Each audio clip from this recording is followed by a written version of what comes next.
Hi viewers, ఇవాళ అయితే నేను ఒక స్పెషల్ రెసిపీని చూపిస్తాను. Chicken fry recipe. ముందుగా స్టవ్ ఆన్ చేసి పెనం పెట్టుకోండి. పెనం కొంచెం వేడయ్యాక అందులోకి 2 టీ స్పూన్ల ధనియాలను వేసుకోవాలి. ఆ తర్వాత ఒక 2 నుంచి 3 లవంగాలను వేసుకోవాలి. హాఫ్ టీ స్పూన్ మిరియాలను కూడా వేసుకొని తక్కువ మంటను పెట్టి బాగా వేయించుకోవాలి. ఒక హాఫ్ టీ స్పూన్ జీలకర్రను కూడా వేసుకొని సిమ్లో పెట్టుకొని బాగా ఫ్రై చేసుకోవాలి. ఇవన్నీ బాగా వేగాయి అంటే మంచి ఫ్లేవర్ అయితే వస్తుంది. ఇంకా నేనైతే కొంచెం సోంపుని ఇంకా కొంచెం గసగసాలను వేసేసి తక్కువ మంటలో పెట్టి బాగా వేయిస్తున్నాను. ఇవన్నీ బాగా వేయించడం వల్ల స్పైసెస్ నుంచి మంచి స్మెల్ అయితే వస్తుంది.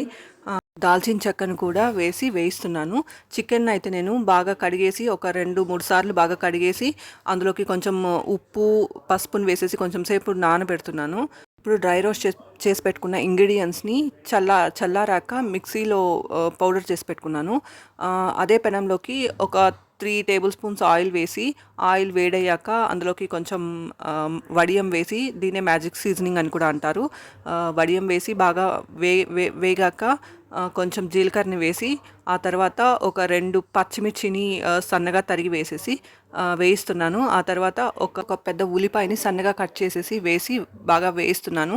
లైట్ గోల్డెన్ బ్రౌన్ కలర్ వచ్చేంత వరకు ఉల్లిపాయని బాగా వేయించాక 1.5 టేబుల్ స్పూన్ ఫ్రెష్ అల్లం వెల్లుల్లి పేస్ట్ని అయితే వేసుకోవాలి. ఫ్రెష్గా చేసిన అల్లం వెల్లుల్లి పేస్ట్ వేస్తే టేస్ట్ బాగుంటుంది. అల్లం వెల్లుల్లి పేస్ట్ వేసాక అల్లం వెల్లుల్లిలోని పచ్చివాసన పోయేంత వరకు బాగా ఫ్రై చేసుకోవాలి. అల్లం వెల్లుల్లి పేస్ట్ బాగా వేయించాక మనం కడిగి పెట్టుకున్న చికెన్ ముక్కలను అయితే వేసేసి బాగా ఫ్రై చేసుకోవాలి. చికెన్ వేసాక ఒక ఫస్ట్ 3 మినిట్స్ అయితే కొంచెం మంట హైలో పెట్టి బాగా వేయించాలి. అప్పుడు చికెన్లో ఉన్న వాటర్ అంతా రిలీజ్ అయిపోతుంది. ఆ తర్వాత ఫ్లేమ్ని మీడియం టు లో హీట్ మధ్యలోకి అడ్జస్ట్ చేసుకుంటూ ఒక 15 to 20 మినిట్స్ మగ్గించామంటే చికెన్ అయితే బాగా ఉడికిపోతుంది. చికెన్లోని వాటర్ మొత్తం రిలీజ్ అయిపోయి ఆ వాటర్తోనే చికెన్ మొత్తం కుక్ అవ్వాలి. ఎక్స్ట్రా వాటర్ ఏమి యాడ్ చేయకూడదు. ఎక్స్ట్రా వాటర్ యాడ్ చేసామంటే చికెన్ ఫ్రైకి టేస్ట్ మొత్తం మారిపోతుంది. చికెన్లో నుంచి రిలీజ్ అయ్యే వాటర్తోనే కొంచెం మంటని తక్కువ మంటలో పెట్టి ఉడికించామంటే చికెన్ ఫ్రై చాలా టేస్టీగా ఉంటుంది. చికెన్ ఫ్రై పర్ఫెక్ట్గా రావాలంటే ఇదే మంచి టిప్ అనమాట. ఎక్స్ట్రా వాటర్ యాడ్ చేస్తే ఫ్రై టేస్టే మారిపోతుంది, అసలు బాగోదు. చికెన్ ముక్కలకి తగినంత ఉప్పు పసుపు యాడ్ చేసి మూత పెట్టి ఉడికిచ్చామంటే వాటర్ అంతా రిలీజ్ అయిపోయి ఆ వాటర్తోనే చికెన్ మొత్తం కుక్ అవుతుంది.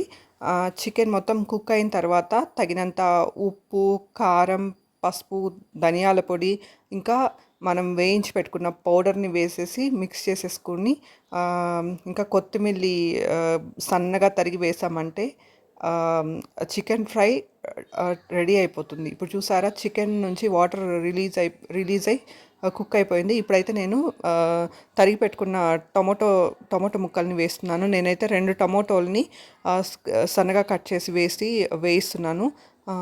ఆ తర్వాత కర్రీ లీవ్స్ అంటే కరివేపాకును కూడా వేసేసి మూత పెడుతున్నాను.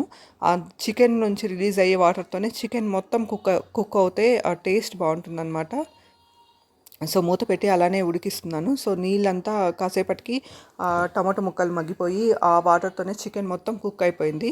పర్ఫెక్ట్గా కుక్ అయిపోయింది అనమాట. ఇప్పుడు తగినంత చిల్లీ పౌడర్ అంటే కారాన్ని వేసి, నేనైతే మా ఇంట్లో పిల్లలకి సర్వ్ చేస్తున్నాను కాబట్టి ఎక్కువ కారం అయితే వేయట్లేదు. ఒక 1.5 టీ స్పూన్ కారం మాత్రం వేసాను. కొత్తిమీర వేసేసి కలిపేసుకుంటే healthy and tasty chicken fry recipe ready అయిపోతుంది. ఉప్పునైతే అడ్జస్ట్ చేసుకోవాలి, చెక్ చేసుకొని. అంతే, healthy and tasty chicken fry recipe ready అయిపోయింది. ఈ రెసిపీ అయితే రసంతో చాలా బాగుంటుంది. పర్ఫెక్ట్ సైడ్ డిష్ అనమాట రసంతో. సో ఈ రెసిపీని ఒకసారి ట్రై చేసి చూడండి, మీకు కూడా నచ్చుతుంది. ఇందులో మసాలాలు కూడా హెవీగా ఏం లేవు. అంత ఈ ధనియాలు ఇవన్నీ మంచి హెల్దీ స్పైసెస్.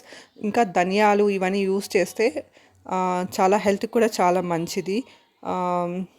అంతే, నేనైతే నేచురల్గా ఇంట్లో చేసే మసాలాని యూస్ చేశాను కాబట్టి హెల్దీ అండ్ టేస్టీ కూడా. Thank you.